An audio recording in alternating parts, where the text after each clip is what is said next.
Segment 4. Memory for objects and scenes is amazingly good.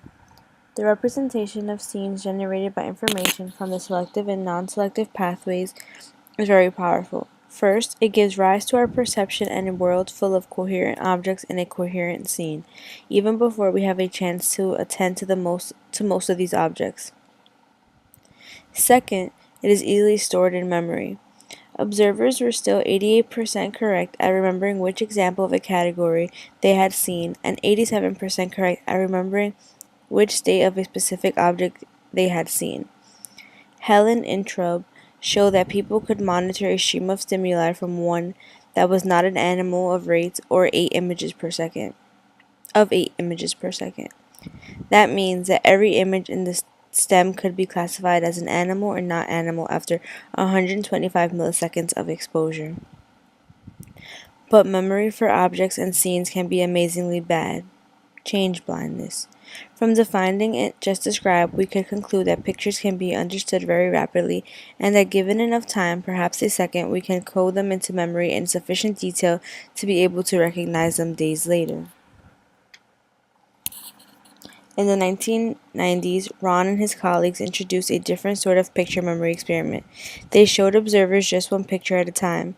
The two versions of the same image would flip back and forth, separated by a brief interval in which a blank screen was presented, until the observer spotted the change or time ran out. Participants took several seconds on average to find the changes, and some never managed the task at all in the time they were given. Change blindness is the failure to notice a change between scenes. If the gist or meaning of the scene is not altered, quite large changes can pass unnoticed. We are virtually blind during an abrupt eye movement.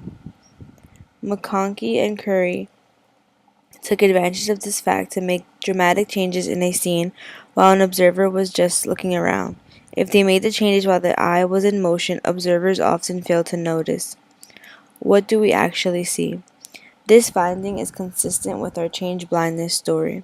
The gist displays did not change when one spotted change, so the change was not detected unless that spot happened to be attended at the time of change.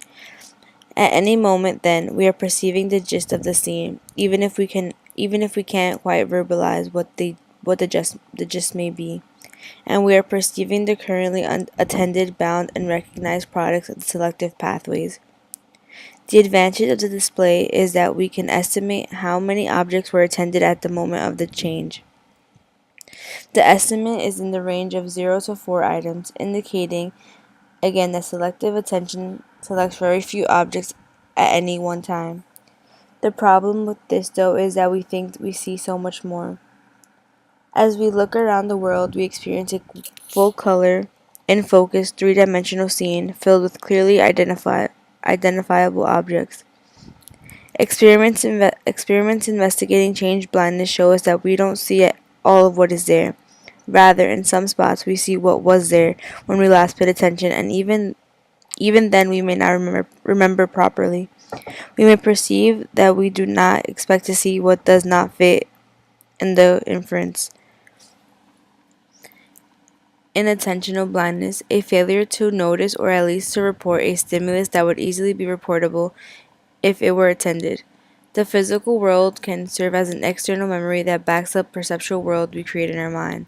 When the world changes, it usually changes in a very predictable way.